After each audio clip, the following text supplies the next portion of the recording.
Really happy to see all of you here on a cold February evening. John. Okay. We are recording this meeting for anyone who wants to hear it after. So the microphones are in the ceiling, so I just ask everyone to just stay, peaceful and quiet while we make the presentations so everyone can hear it. I'm interested, so we mail letters out to owners within the study area. Can you show by raising hands who received a letter? Okay, so it looks like the majority are owners within the study area, and that's wonderful. And I do understand that there's other people here that are outside the study area, but that's okay. It's good if you have an interest in this project. It's always good to come, ask your questions, and learn more about the project. So, my name is Amy Citrano. I'm the Director of Planning for Middletown. I have with me Tony Mercantanti, the Township Administrator, and Nicholas Dickerson, who's our planning consultant, who is conducting the study for the township. Just recently, the Township Committee adopted a resolution directing the Planning Board to conduct a redevelopment investigation study for 70 some odd properties that are illustrated up here on the screen and then also in the handout. So tonight, we're just going to go over what that means, go through the process, and hopefully help answer any questions that you may have. Tony, would you like to say a few introduction words? Yes, first of all, great that so many people came, because lots of times we do these and not too many people show up, so that's a good thing. So just Nick is going to go through a more detailed explanation of the redevelopment process, and it's a very legal process. The state sets up very specific criteria as to what you have to investigate. But I'm going to talk about a little bit about why you do redevelopment investigations. So those of us who have lived here a long time, like I have, and most of you have, I'm sure, we're all familiar with the junction, and we're familiar with the fact that there are times when businesses turn over quite a bit. It's not very walkable. It's not very easy to get from one side of the road to the other. In a lot of cases, there's minimal sidewalks. And let's face it, all the buildings, the businesses are old for the most part. Old, obviously the Veterans Housing Project that's being built will be the newest building there, but most of the buildings there are quite old. And so one of the reasons you do a redevelopment investigation is to try to come up with ways and incorporate particularly the property owners, in this case, most of the business owners, and say, well, what do you need? What would make it better? What would make things better for your businesses to thrive? Is it aesthetics? Is it access? Is it parking? And maybe all of those things. So that's the purpose of this. So to be clear, one thing's for sure, there's no project, and there's no proposed building project of anything. That's not what this is all about. This is all about identifying an area that's kind of old, kind of could use a shot in the arm, basically, to get it back to maybe where it once was at one time.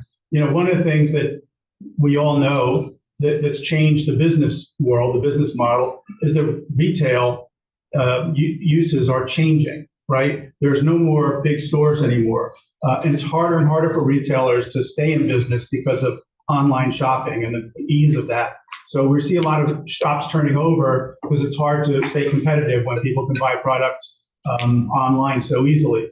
So, but we also don't want to lose it. We don't want to lose the small businesses. We don't want to lose the character of that area. And we want to try to come up with a way to enhance it. So that's what this is all about. Investigate the properties that are really have issues, and then decide what are we going to do about it? How are we going to make it better?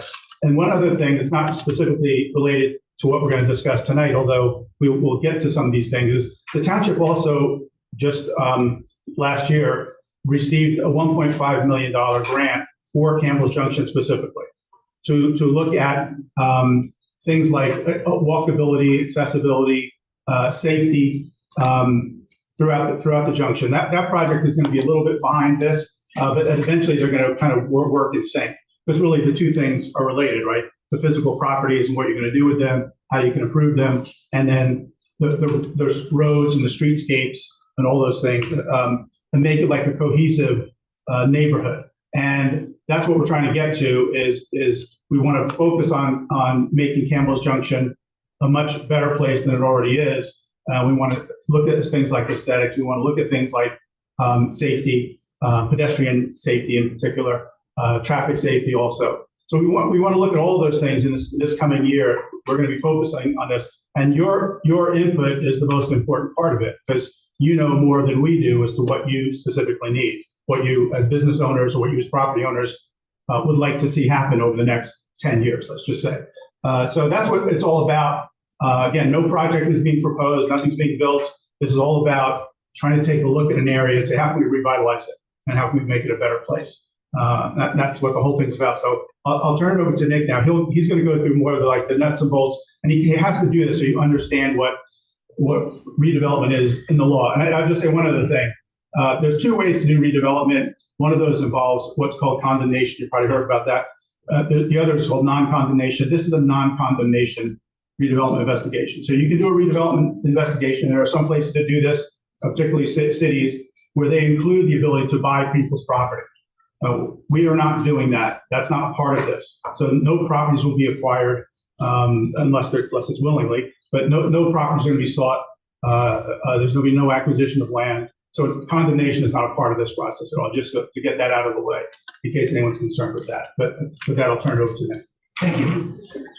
So the really exciting part now, I get to go into the background of the local redevelopment housing law and the steps that go forward as part of a redevelopment study. So just a quick little outline of what I'll be discussing here. Again, it's really going to be redevelopment 101. I'll go through that and talk about the different criteria which may make a site in need of redevelopment, what we'll be reviewing, and then the next steps going forward. So I like to show this graphic to let everyone know that this is just the first step in a process here. So as mentioned, there was a resolution that was adopted directing this study. And so we are basically in this in-between area right here, because then it goes before the planning board, and you have a hearing on whatever study is, presented to the planning board, which the study is being prepared right now. So we are right here. The next step then is planning board hears it at a public hearing. Everyone's encouraged to attend, can ask questions, provide comments. It then reviews, the planning board reviews it, sends it to the governing body, making a recommendation, and then the governing body decides whether or not an area is deemed in need of redevelopment. Again, nothing is changing up there.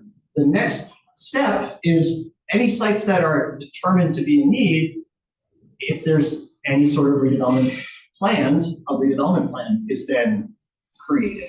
And that goes through a whole additional public process, because a redevelopment plan serves as an ordinance. And so there's notice, there's a hearing that has to go before the planning board for master plan consistency. So there's many opportunities for the public to be involved in this process. And again, we are right in this area. So, and this is kind of where I'm going here. We are at the very beginning, and as Tony mentioned, at the very outset of one of these studies, the town has to specify whether it's a condemnation redevelopment study or a non-condemnation redevelopment study. They can't change their mind halfway through. At the beginning, it's established it's a non-condemnation redevelopment area study. Now I'm going to go into the different criteria which may make a property in need of redevelopment. Now, a lot of people have the misconception that it's, a burned out building is in need of redevelopment. That's just one of many different criteria that can make it eligible. You have the one I'm just talking about, deteriorating structures, vacant or abandoned commercial or industrial buildings. This one is something you're seeing more and more common, particularly, as Tony mentioned, the changing face of retail. It's harder for retailers to stay in a location. after COVID, some of these larger office buildings are finding that, they just can't have tenants because people are working from home. You have public and vacant lands under certain criteria, which I can get into if anyone wants to see the specifics. Obsolete layout and design, property ownership and title issues associated with properties, areas that have been affected by fires and natural disasters, urban enterprise zones. This one's not going to apply to this area. And then there's smart growth consistency, and then this section 3, which is kind of like, there's like a donut hole basically. If you need something to affect your redevelopment area. So I'm assuming not everyone here wants me to read these things word by word, but these are the criteria that a site, if it meets one of these criteria, it can be deemed in need of redevelopment. It doesn't need to be all of them. You don't get extra points if you meet all of the criteria. As long as you meet one, you can be deemed in need of redevelopment. So again, you have the deterioration of buildings, discontinuance of commercial, retail, industrial properties, publicly owned lands and vacant lands. And again, it's not just because it's vacant doesn't necessarily mean it's in need of redevelopment. There needs to be some other things to it, whether it's the nature of the soil, topography, if it's a landlocked parcel, and then you have improvements on the site that may be detrimental to the health, safety, and welfare of the community. And then the property and title issues one, I'm not going to read E because it's quite lengthy. And then you have the ones that have been properties that have been damaged by natural disasters, but it has to be more than just one property. It has to be at least 5 acres. The urban enterprise zone criteria, and if the designation of the delineated area is consistent with smart growth planning principles. So I want to just go through how we're going to be conducting this study. So some of this is already underway. We look at a lot of different data here. We look at statewide data to see if there's a history of contamination in the area. We look to see if there's various impediments to development, whether or not maybe property is covered by a floodplain, if areas have been damaged by storms. One thing we looked to see was there damage from Superstorm Sandy. We look to see if there's other impediments that may inhibit ability to be developed. And so we look at a lot of different factors from that 30,000 foot level.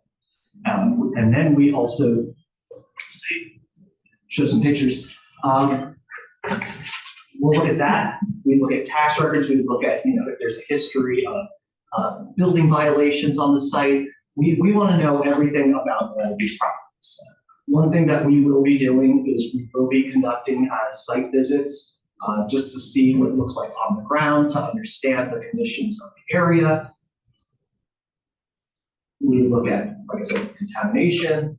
We look at flood hazards. These are just some of the preliminary maps we've developed. We look to see it, again, like tax records, to see if certain stores have had, or businesses have had extended vacancies. And these are some of the information that we have pulled in terms of this type of data, looking at historic property, police records, building permits. And so we take that information, well, our next steps here, we will be conducting site visits. We're thinking in the next month or so, and it's a little difficult to plan around these things given the weather. But hopefully within the month or so, we will be going out to the field and examining these things and trying to understand how they relate to the information that we've been digesting. We then package this into a report, and then we send it to the planning board and present it at a public hearing. This is the meeting we have here is more of an information session where we're trying to provide an overview of this process. At this hearing, this is where some decisions will be made. There will be an overview of every one of these properties and whether or not they meet any of the criteria. And again, the public has an opportunity to ask questions, provide comments. So again, this is another opportunity to be involved in this process. So at that public hearing, then the planning board can decide whether or not, we agree with these points, we disagree with these points, and then a decision is made and it's then sent to the governing body for whether or not to adopt it as, certain sites to be in need of redevelopment. And one thing I just want to show, some examples of redevelopment. Redevelopment changes based on the character of the town. What's good in one community for redevelopment is not good in another community. So to provide examples, I don't want to show this is what's going to be, but I'm just showing an example of one project our firm has been involved with, just to show, we had an abandoned commercial building in Union, I believe it was a Merck facility, and now it is a pretty vibrant commercial mixed-use center. Again, giant tract of land, so this is probably not something that's being, would be anticipated, but just to show what redevelopment can help to do. It can take a property that is not working necessarily and try to find something that is custom tailored to a specific property. And so, again, redevelopment can provide site-specific or area redevelopment plans. It can be an overlay to the zoning code, or it can supersede underlying zoning. And again, the township can negotiate with designated redevelopers who may include existing property owners. And under redevelopment also, no condemnation is permitted, and the township can, but is not required to provide tax abatements to encourage redevelopment on their site improvements. And with that, thank you all for letting me go through the specifics on redevelopment. If you have any other questions. I think one of the things that's important is that you go into this knowing that not every property is going to be determined to be eligible. We just did a redevelopment investigation on Route 36. We finished it about a year ago.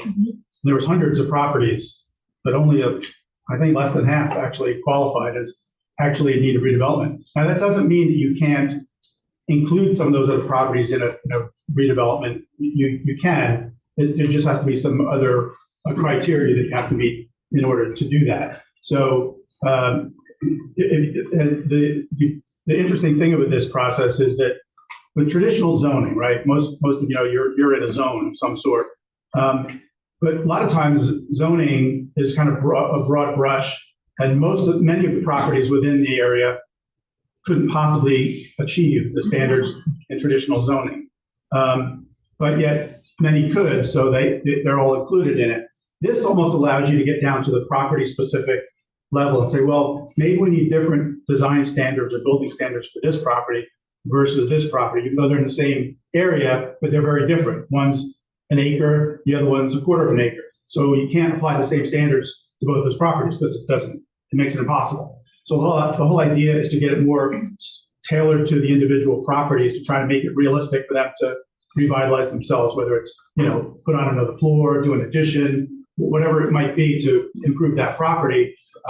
It lets you develop standards that are more tailored to the properties themselves rather than trying to force the properties to conform with ordinances that probably aren't going to be applicable to them. So that's one of the reasons it's done. It gets down to almost the site-specific criteria.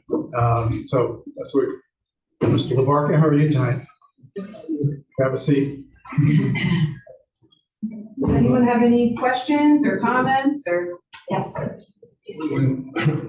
When the planning board gets the redevelopment plan for review, will all the residents within 200 feet be notified?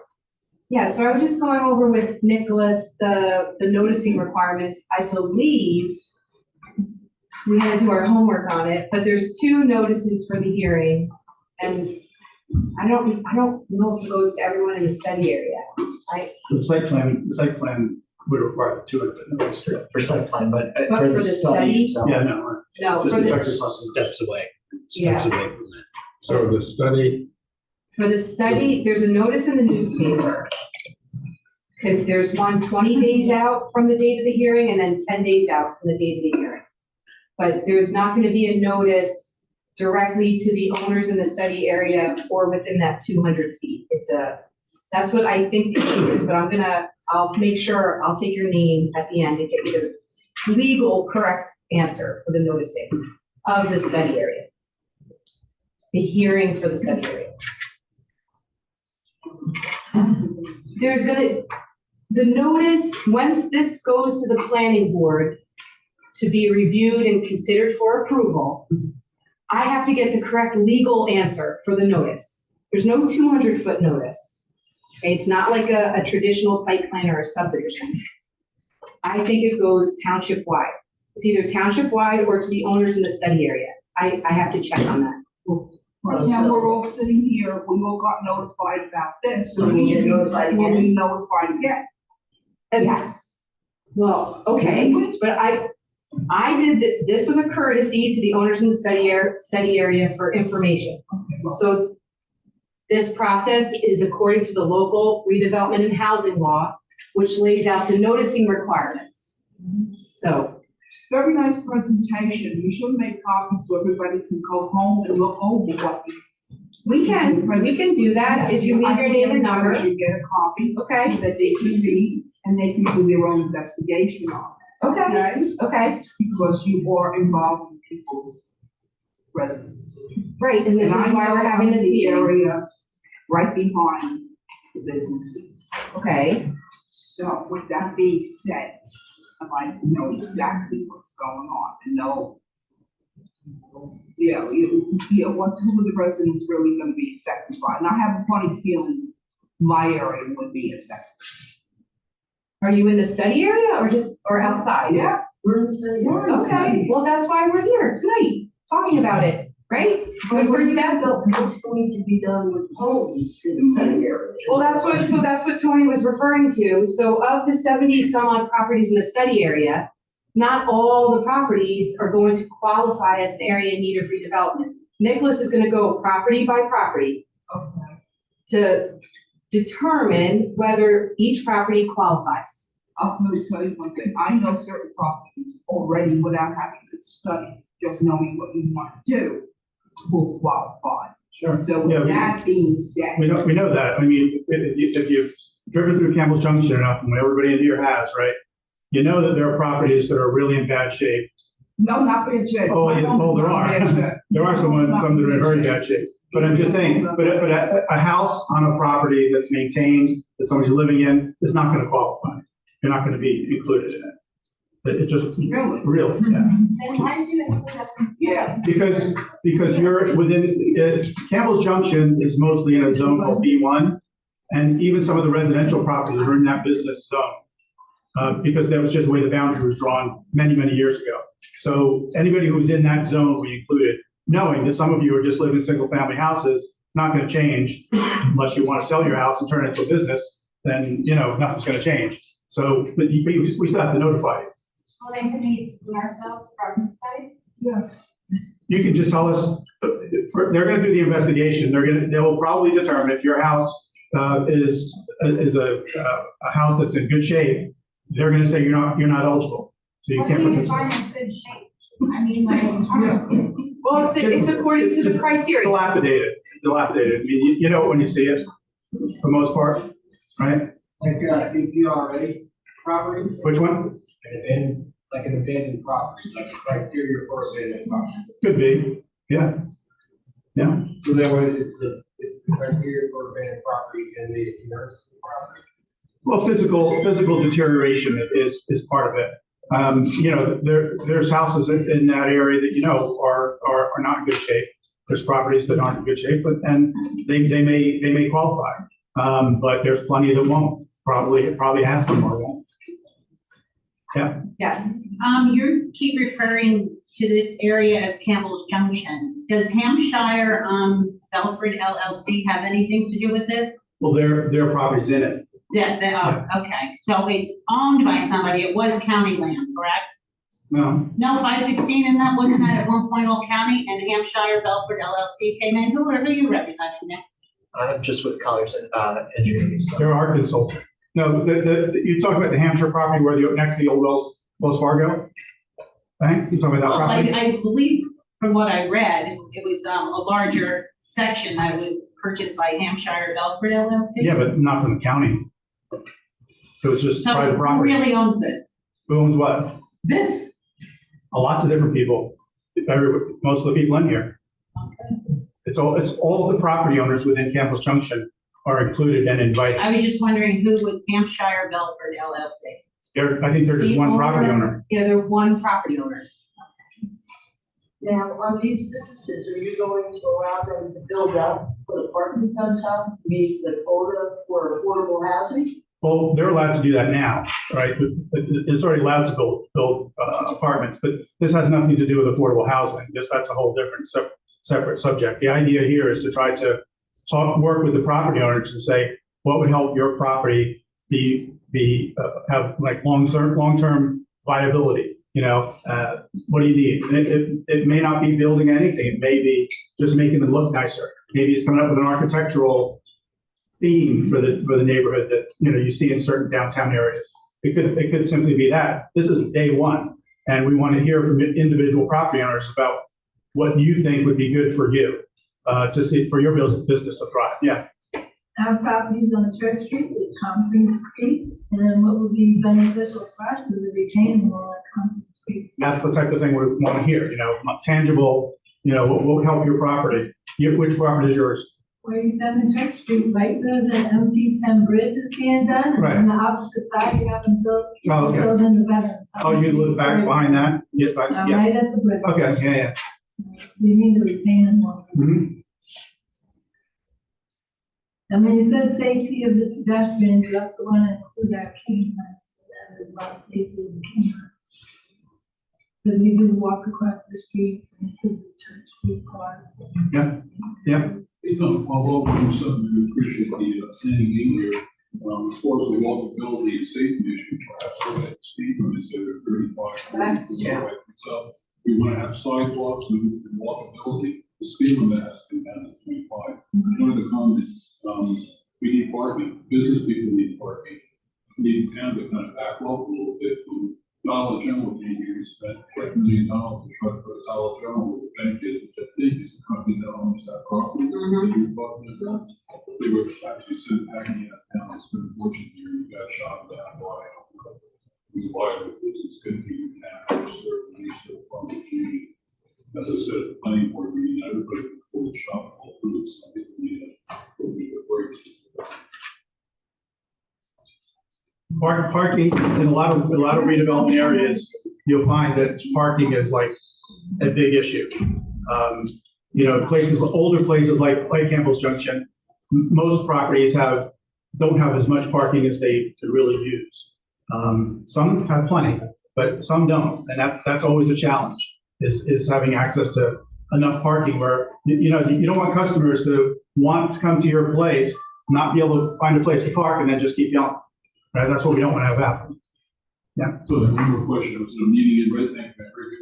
This on Campbell's Junction, SID zone, special incentive district, to charge all the taxpayers more money to fund it, to hire somebody to manage the whole thing. Campbell's Junction? The SID zone, special incentive district. It's all the property owners in the area to get higher tax rate. You're talking about business improvement district. Yeah, they have that in Red Bank. Right. Like, we're not doing that in Middletown. No, that's not been discussed.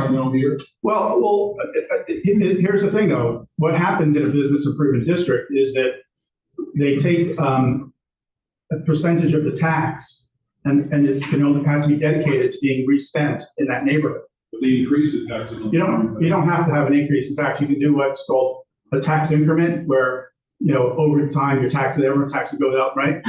They haven't gone down in my memory. So they go up, but once you create a business improvement district, let's just say your taxes were, $1,000 a year. If the next year they go up to $1,200 a year, that 200 increment has to be spent back within the district. That's one way to do it. You're paying a higher dollar rate, capital rate than somebody else in the. No, you wouldn't be. No, you would not be. So it's not going to be increasing our tax. No, we're not talking about that at all. Yeah. During this whole process, from now till the finish, do you at some point incorporate a traffic study to see if this is going to affect the surrounding area? Part of the investigation, remember I told you we got a $1.5 million grant to look at Campbell. Part of that will be a traffic investigation. Yeah. I'm very concerned because my husband and I have worked our whole lives to pay for our property. And my home is very close to the road, Which one, on the where, corner of Church Street and Leonardville, 5 Leonardville Road. okay. If you were to widen the road any further, you would have to condemn our home and we'd have no place to go. I actually think one of the possibilities is that Leonardville Road would be narrowed instead of widened. Because if you think about it, if you're on, let's just say the 7-Eleven side of Leonardville Road, you see all those, Leonardville Road's a county road, and their right of way is enormous. It goes way into the properties. In fact, the properties on where Naples is, most of their parking is actually in the right of way of Leonardville Road. Why? Because it was an old trolley line.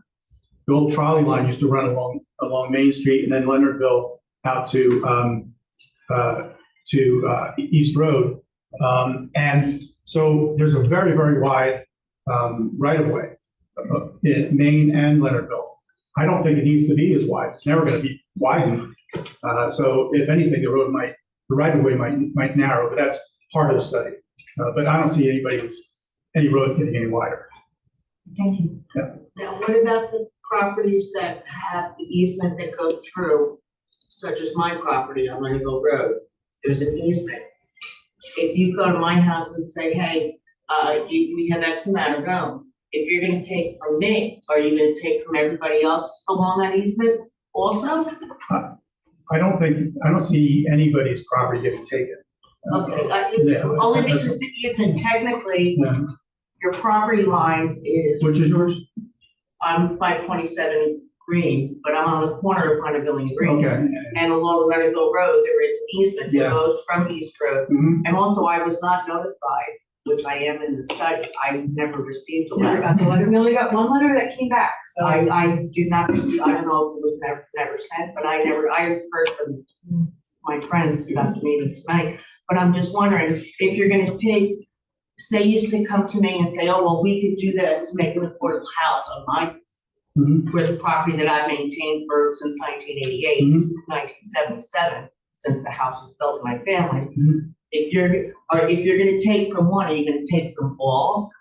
Like if you guys decide that, oh, we have this amount of land. Is this along Leonardville? Along Leonardville? Along Leonardville That's Road. all county right. Right, not no, ours. that's all county. Yeah. But how does that impact the homeowners along Leonardville Road? Like I said, the right of way along Leonardville is way wider than it needs to be. So if anything, it could shrink. You get more property back. Can the county change that? No, I would get property taken away because my house faces green. I'm along Leonardville, but the easement goes from past East Road all the way through. And it actually impedes everybody's property on my side, on the Valentino, Wasserman side of the road. So how would that, are we at risk to lose that property along the easement? I would say no, that's highly unlikely to happen. And ultimately, you're right, the county has the ultimate say, but they're going to override. The county overrides the town is what that's what I'm. They do, but we work with them on a lot of stuff. Right. And they don't need any more roads to maintain or any wider roads to maintain. If anything, it'll be narrower. So I would say that's low odds, but they'll be part of the process. But that was my concern, like they're not planning on taking that easement property to make low-income housing or. But this has nothing to do with the low-income housing or anything like that. Or any kind of housing or. Yeah. Anybody else? Yeah, I'll just mention, the county has reduced the speed limit on multiple county roads to 25 miles an hour in Keyport, in Union Beach, and other areas. And the criteria that we've been able to get the change implemented on was the fact that the distance from the front door of a house to the curb was not large. And so the county, that was the key in getting the speed limits reduced. In some of the houses, you open the front door and the kids jump out, and they're 10 feet and they're into the curb, into the street. And that's just not a safe issue. The other thing I want to press is that when your document is referred to the planning board, it's got to be available to the public 10 days before the hearing. even greater, 20 days. 20 days, that's right. Yeah. Now, the other really significant issue, I don't live in Middletown, how will I get information about the fact that hearing is taking place? It'll be on our website. It'll be in a newspaper. Yes, newspaper. Remember those things? It's on the website. We use can it be part of the River Times? I don't. Can it be part of the, if you sign up for the alerts through the Middletown Township website, can it be part of those alerts, the I don't know newsletter, or how to anything like that? Can we make that happen? Well, so we have I don't know if you signed up for Middletown Minute every Friday we put out, right? Yep. We would, anytime something like this is coming up, we always put a blurb in there about something that's coming up with the date. So I'm sure it'll be notified in there. Because I looked all over for this meeting and there was nothing about this meeting anywhere in We Middletown made a website. statement on Friday and then pushed it out again on social media today. This meeting was meant for the owners within the study area, which we mailed a personal letter, so. Yes, you which know, we appreciate. Which we have a great turnout. I'm sorry, I don't know, I don't know why you did it. I think Green might, if you're on the other side of Green, Green might be the boundary line. Oh. You might be one house But no, outside. because it said from East Road. It said from East Road. No, it's, The letter that she had said East Road. There's a boundary. there's a gap from, the only thing that's on East Road that's included is the empty JCP&L building. That's right, and I'm literally one block from that But building. it's just that building. But that building, but nothing between Campbell's No. Junction and the JC. No. Because that's right where I'm. Right, That's yeah. exactly where So that's why you get noticed, yeah. One at a time, remember, just so the recording comes out. Anybody who hasn't asked a question yet? Roger, go ahead. Two questions. One is, it looks like the church property is not included. Is that something like a legal issue, tax issue or something? St. Mary's? St. Mary's looks like there's no blue line around any of the St. Mary's property. Why was it St. Mary's is not included? It's just not included, no legal issue, it just wasn't included in the study area. Maybe you can go on. Everyone else here is included. Why would that be? There's no specific reason other than, it's not a question as whether the church would definitely not qualify as an area in need of development. It doesn't even need to be looked at. It's, it's a church that's still functioning, still used, and if it was dilapidated or something, the property was really run down, we may have included it, but because it's well maintained, it just wasn't included. Take a look But at no the specific- back. Yeah, Oh, yeah, Their back parking lot, the trailer's back. it's not the parking lot though, it's the structure itself, it's the building So itself. it still looks dilapidated. Yeah. Yeah, that doesn't mean we can't, address issues there. I think the criteria you said, Tony, I'm sorry, there's a lot of buildings that would be exempt if you use that criteria, that they're kept up. So I just don't know why that was left out. I don't have any issue with it, but it just seems odd that the large property was left out. Yeah. And the second thing I'd like to put this into your head, it's the junction between Church Street and Leonardville, that's gotta be fixed. That's death waiting to happen. You know, where it is. Oh, yeah. That's just. Right on the. Remember Church East, right by Old Gentiles. People don't stop there, people cross the street all the time. Yeah. It's dangerous. Yeah, there's, obviously, we all know that there's a couple of intersections that are crazy. That's one, and the other one is right next to the ice cream place there. Yeah, It's really, really tough. And that's part of the traffic investigation we're gonna be doing is, I'll investigate. how do you fix those things and make them safer? It's not easy. There aren't simple solutions to all these things. But that's part of what we're doing is try to minimize those kind of situations. The fact that it's safety right there, from Church Street, Route 36, all the way up to Leonardville Road, is a big safety concern. You have the little park there on Church Street, you have St. Mary's School with the kids, you have people walking dogs, and you have people flying on the opposite side of the road because the potholes are so bad. As well as one way has a speed limit of 25, and one way has a speed limit of 35. and nobody's done anything about it. So basically, when you go over 36, Church Street on, I guess the Culture Drive side, speed limit sign says 25. And midway, someone has 35. And then now you have, when the kids are present by the school, at least they put that, it's 25. You do that at 7 o'clock in the morning, people are doing about 45 miles an hour. Sometimes. On the other side of the road too, where the potholes, now the bridge is closed, so that's. Yeah, so once the bridge is reopened, we can do a speed study there, we can put a speed monitor out there and see what people are doing. So is it down on the left? Yeah, we can definitely. And definitely, because it is Can I be in the charge? I agree with you. and then the road has to be paved. Want to be in charge of something. Yeah, sounds good. It's always good. I'll stand there with a laser gun. They just run the stop sign, they don't even Some of them are 60 At church, miles. And then they do these, Where church is on They Belford? do Oh, yeah. U-turn, and it's crazy there. And that's where we live. You stop at that stop sign, you look to your right, that's our home. you would probably support this. We're not allowed to talk about tickets and revenue. You're not allowed to have that conversation. That's forbidden. Yeah. Yeah, we're at 174 Leonardville, so we're diagonally across the old Comcast. And we're on the side with sidewalks. But the side with sidewalks have no curbs. Mhm. And you talk about safety, we have the sidewalks until you walk.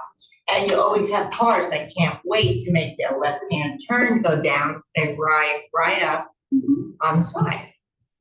So, I mean, that's really, and our street, my driveway is the 40-mile-an-hour sign. And then you go, it's hopping, and then it's East Road, and you got a red light. So, I mean, you can just speed up for that one block, and then have to stop, and then you got the school. Yeah, we'll definitely look at the speed issues and I'll have the police department do a study. We can get them started now on Leonardville. Yeah. Church will have to wait.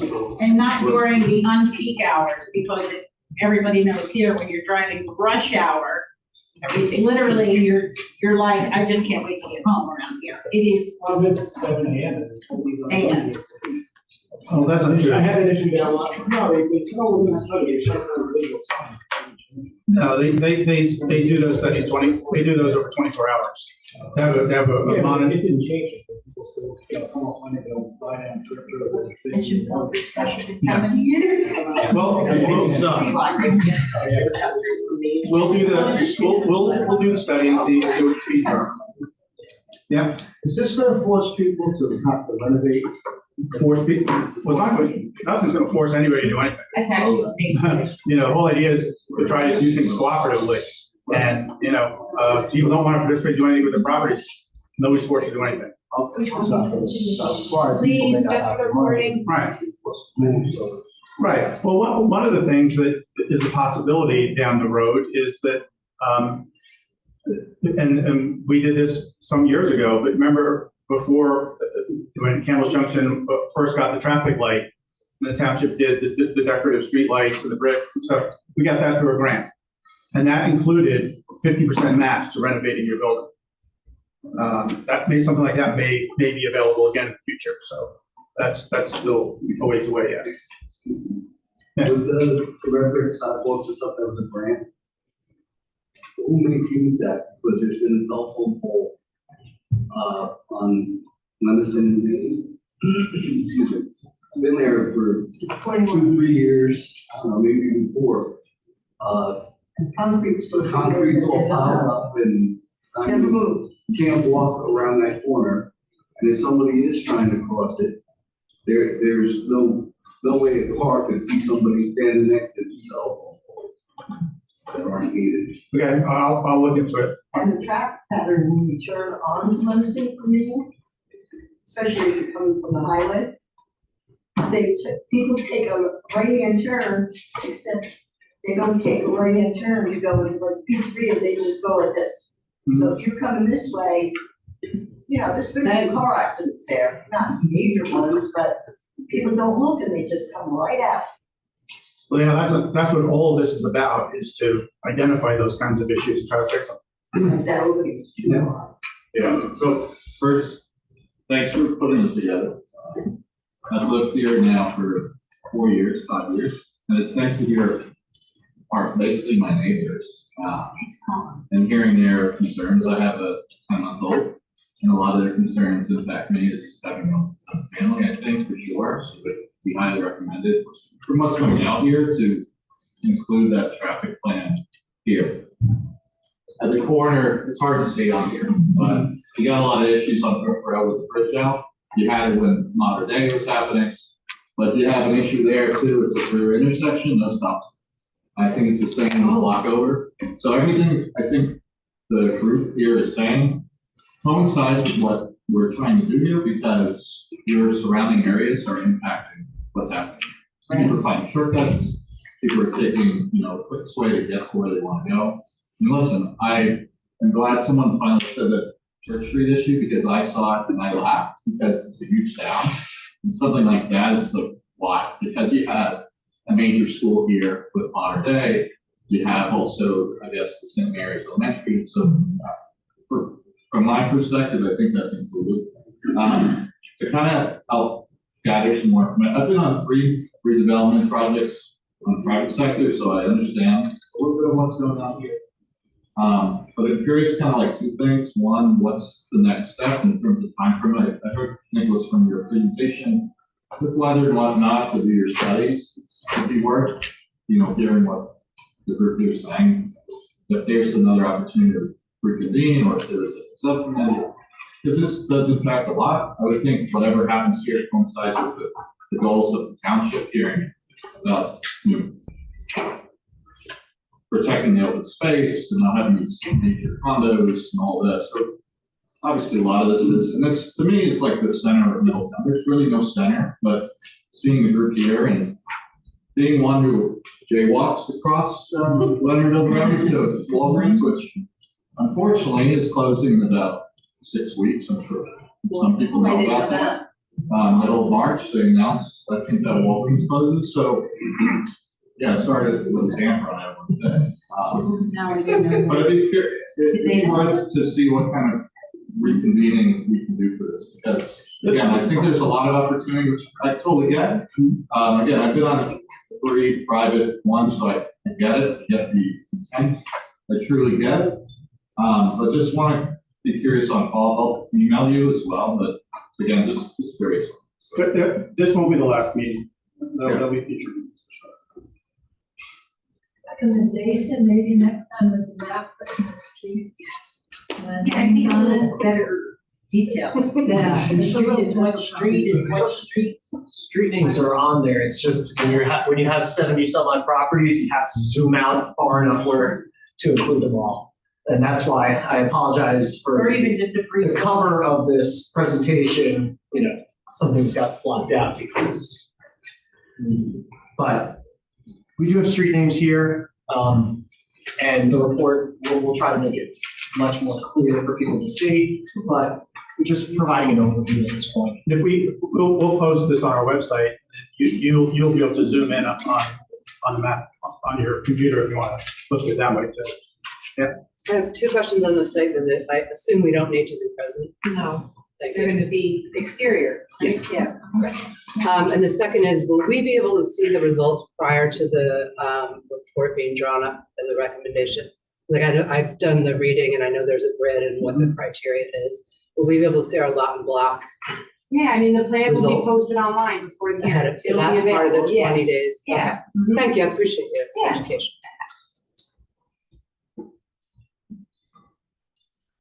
It'll be posted before your approvals and then we just come and you let us know. It's with. No, that's not what I said. No, yeah. Oh, So no, the- that's what So I- there'll be a notice 20 days before the hearing.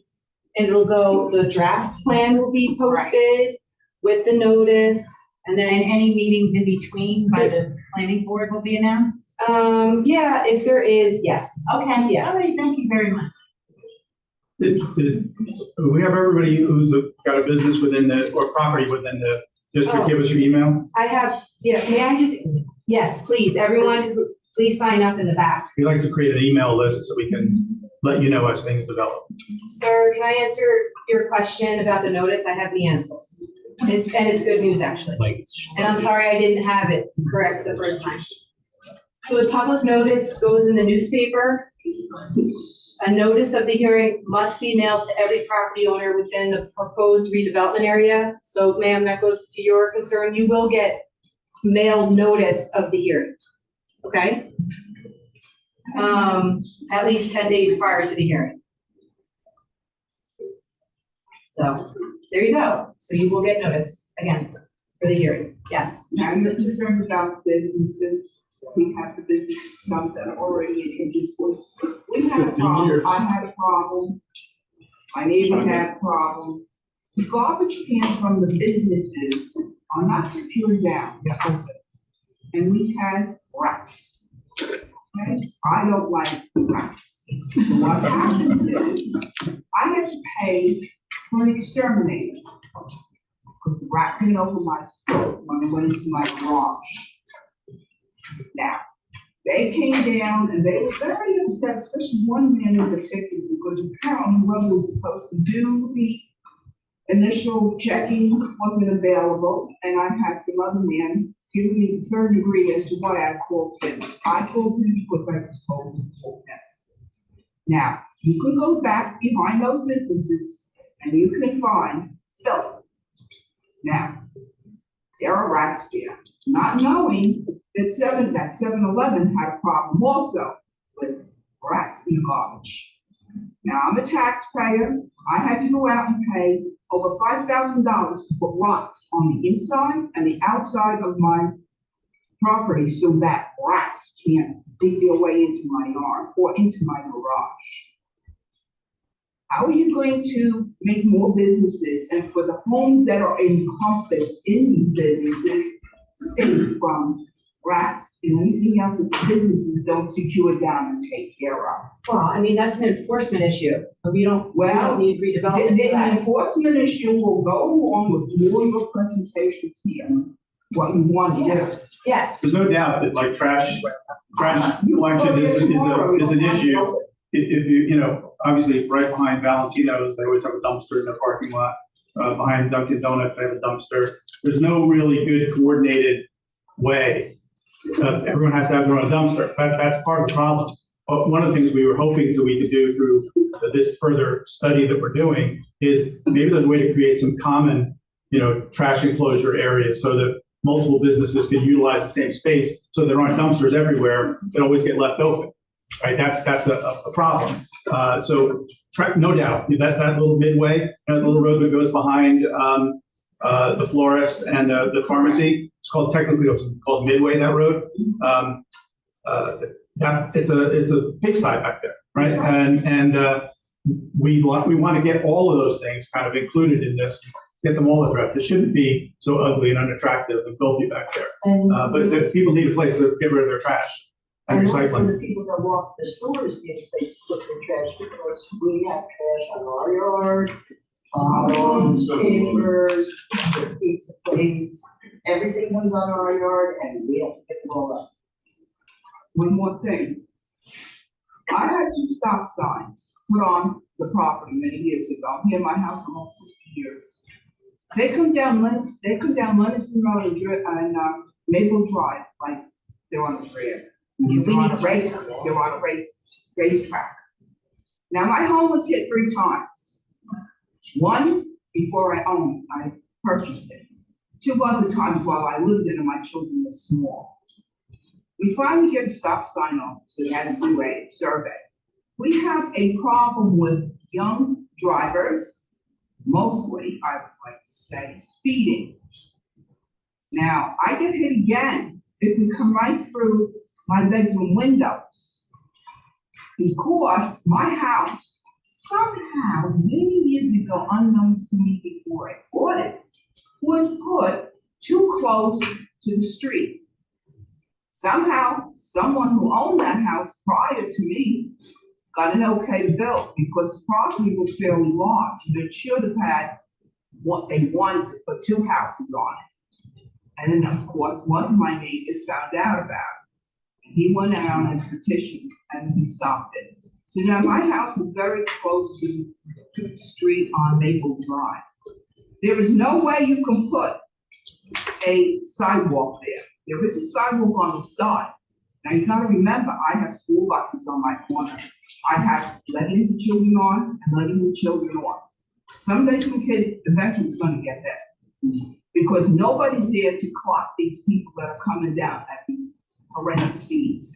Nobody's doing the speed limit. There is no speed limit listed. But you're gonna have a tragedy. It's only a matter of time. So you better do a survey there. Yep. Because the fact is going up about the rats, and the fact that she had 7-Eleven, we went to 7-Eleven, they had gotten about food for a year. They had zero help for health. They did not do anything. They told me they have no enforcement. They come out, they write a letter, they do something, they do nothing. God bless the building department, they came out and did it with some violations. I was going to sign complaints. Apparently, there's no complaints to sign. They lost their garbage contract. They were just taking garbage bags and garbage and throwing it over the fence. I have video of the rats. It's unbelievable. We don't have food in my property. My business, we don't have food. But the rats are running rampant in the neighborhood. I wrote letters, I sent emails, I called people, zero got done. Zero was done. Disgusting. Jumping back to the stop signs, Maple and Woodland.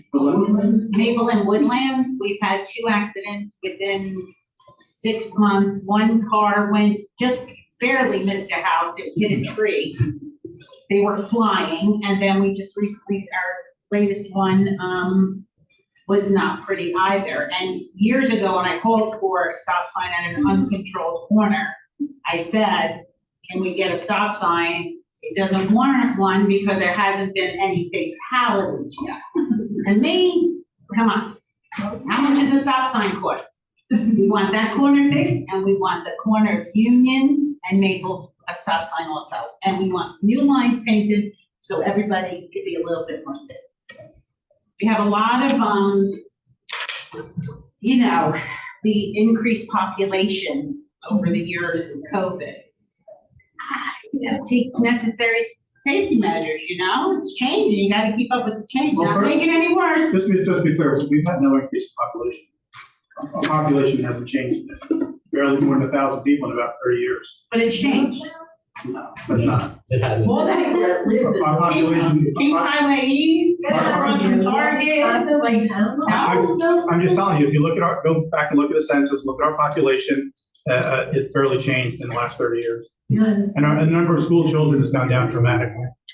I can't say That's right. It's an increase. Just look, go to USCensusBureau.com and .gov, I think it is. And look, people don't believe it, but our population has barely moved in 30 years. That's right. It's an increase. That's a different thing. How many people here, when you were a kid, did you automatically get a car? No, not when I was a kid. Maybe 1 out of 10 kids that I knew had a car. Now, every kid gets a car as soon as they turn 16 and a half, don't they? Right? On top of that, when I was a kid, not every household had a 2-worker household. Now they do. So right there, you've tripled the number of cars on the road without adding a single person. And your parents didn't pick you up at school, did they? And your parents didn't sit there an hour early, waiting for you to get out of school. To pick your ass up. No. If it was a blizzard, I wouldn't get picked up. Yeah, just to get back to this whole thing.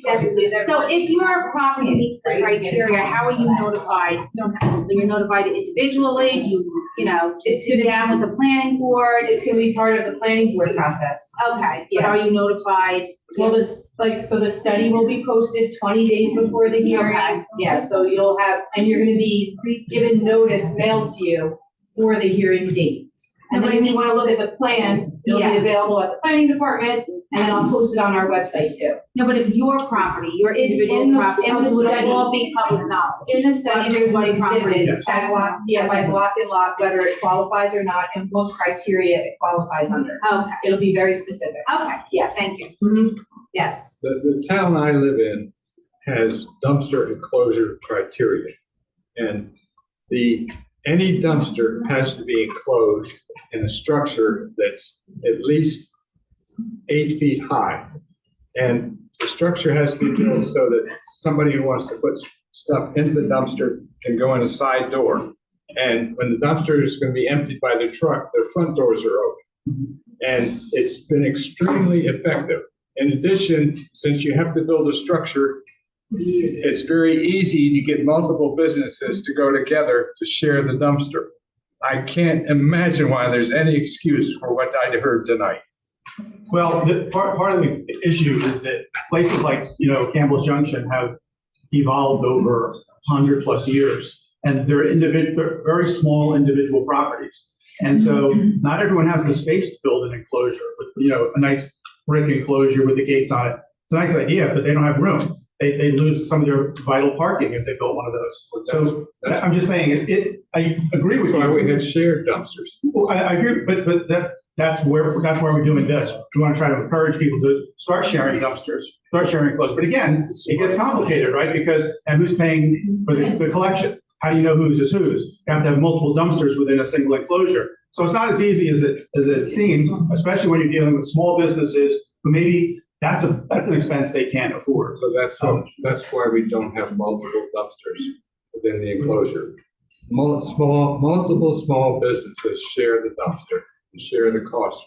In a strip mall, things like that can work. It's not a strip mall. Because a landlord can take care of that. But it's just hard to do on individual properties without being a burden on a small business. I agree the problem should be solved. I just give you a model.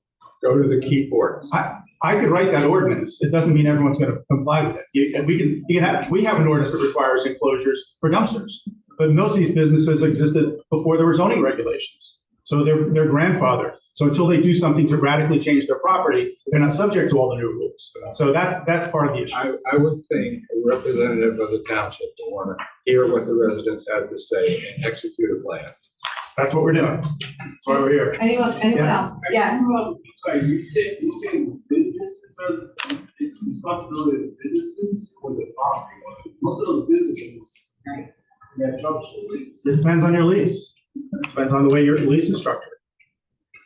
Yeah, but the ordinance affects the property owners. Right. Yeah, but the property owner's lease could still say the tenant's responsible for maintaining, trash collection or doing their own trash collection, that sort of thing. So it depends on how your lease is structured. Is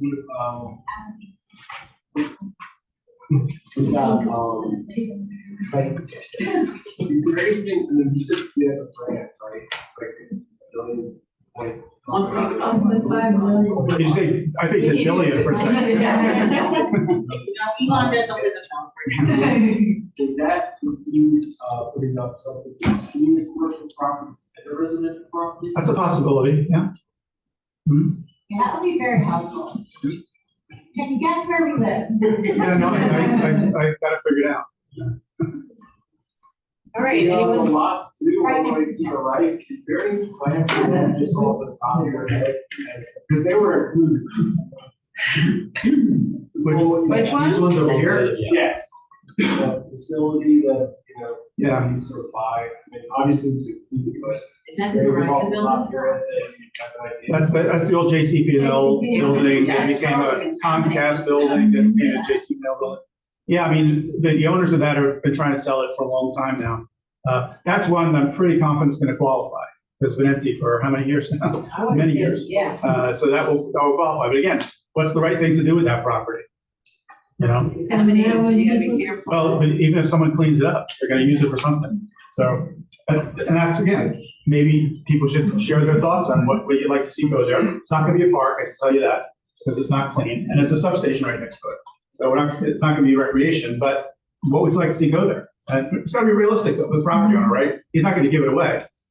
So what realistically would the community like to see happen with that property? He wants a lot of money for it too. Yeah. Who doesn't? Real estate, Who doesn't? Real estate's But that's outrageous in this town, right? So it's not, again, not an easy problem to solve. Whatever's gonna get proposed there, some people are gonna hate it, and some people are gonna be okay with it, and that's the way it goes. So we've been here about an hour. I feel like we got hopefully a lot of your questions answered. Any other questions? Just another note on safety, traffic safety. Yeah. Leonardville Road and Drift. Okay. Okay, a lot of people fly up the Leonardville Road, turn on to Drift right by the ice cream place there. Yes. There's a lot of kids there. Yeah. Okay, and then they fly onto Drift Road. And somebody's gonna go right through that fence into the eating area. ice cream. They have it already, 3 Something is times. really gonna be, 3 times. or kids just walking along the street there, it's a really tight Oh, squeeze. And then especially, you know, when they're picking up the kids in the morning at St. Mary's and stuff like that. Yeah, that's They take that definitely, road as a shortcut. that's definitely one of the worst intersections around, so, yeah. That's where we,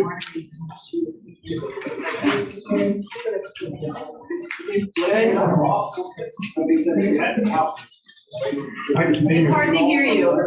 I didn't hear It's hard to you. hear you. Is there an issue with closing that street off? So let us know. Well, at one point, there was, a long time ago, there was some discussion about making it a cul-de-sac, so you couldn't turn onto it from Leonardville. That's a possibility until Scotty's moved in. And that was gonna be the cul-de-sac. But something like that, you know, dead ends are generally not a good idea for fire access and things like that, but, you know, maybe there's a way to do something like that. One way. Maybe, yeah. And basically, all the streets along Campbell Junction would have to be accessed through one way or the other. It's my street, it's the same thing, it's cut through. Yeah. You go to Clinton Avenue, they don't cut through Clinton, but they cut Yeah. down Green, they come down Main Street from the highway, they shoot up our street, they fly down our street. So it's not just one street that's impacted by the traffic. Yeah. It's pretty much all the streets. Well, you know what? One of the neighbors put I'll tell you what, you know, people want speed bumps all the time until they actually have them and then they want to get rid of them.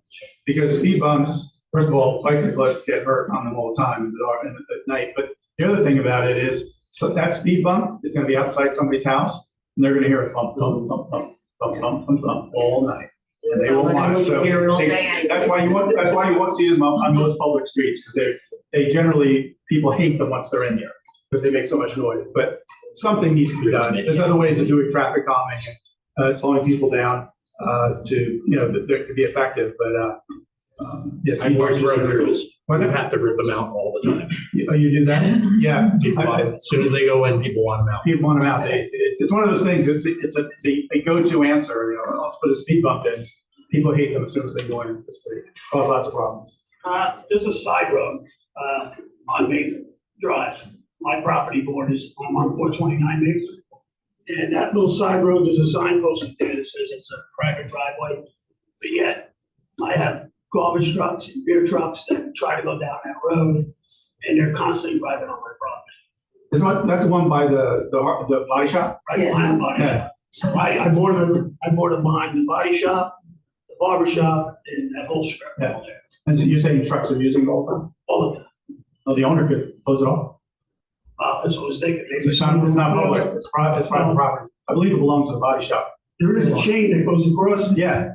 It used to be up. They'll come in off of Maple, and sometimes they'll U-turn and back in, and then they'll load the beer or pick up the garbage truck and garbage dumpsters. And then when they're coming out, the corner of my property is constantly getting. We could talk to the property owner about that, and they should change it again, because it should be just for their use.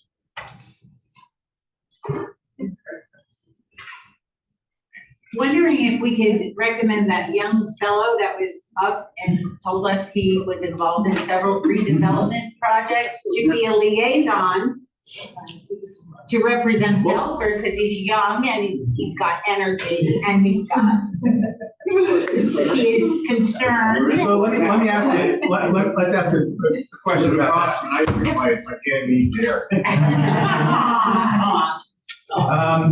Is one possibility is forming like a subcommittee that could be like the liaison to the bigger group, because it's hard to get this many people together frequently, right? Because everyone's got lives. So if there's no objection, we could say form a subcommittee of, let's say, 9 people, 8 or 9 people or something like that, who could be the main people we work with, you know, and then periodically have bigger group meetings. I mean, is that, maybe object to that idea? I think it would be beneficial for the residents. Yeah. Don't you? Come on. Yeah, they're one of the 9 Hey, we get a free dinner out of this at one of the fancy schmancy places. It's called sissies. No, we know our worth, Tony. We know our worth. Sissies, like I think If you're interested, in being on some type of committee like that, on the sign-up sheet, why don't you just put a star next to your name? And then, you know, I Okay. could form it from that, I could start I something think from that's there. a good idea, right? So this way, the communication lines are open. Yes. Right? We're not like saying, have you heard anything? Have you heard Yeah. anything? Uh-huh. No? And then we need everyone's email, so whoever's on the subcommittee can communicate. Yeah, well, hopefully everyone put their email on there. If you didn't, you know, you can always send your email to Amy. Amy's email's online.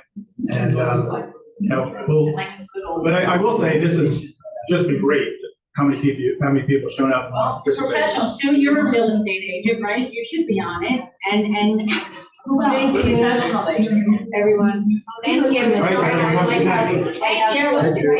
Thank you. I was like, I knew, hey, yeah, if you're there, stop and make me drive. Sometimes we get like 4 people. Don't you Sorry.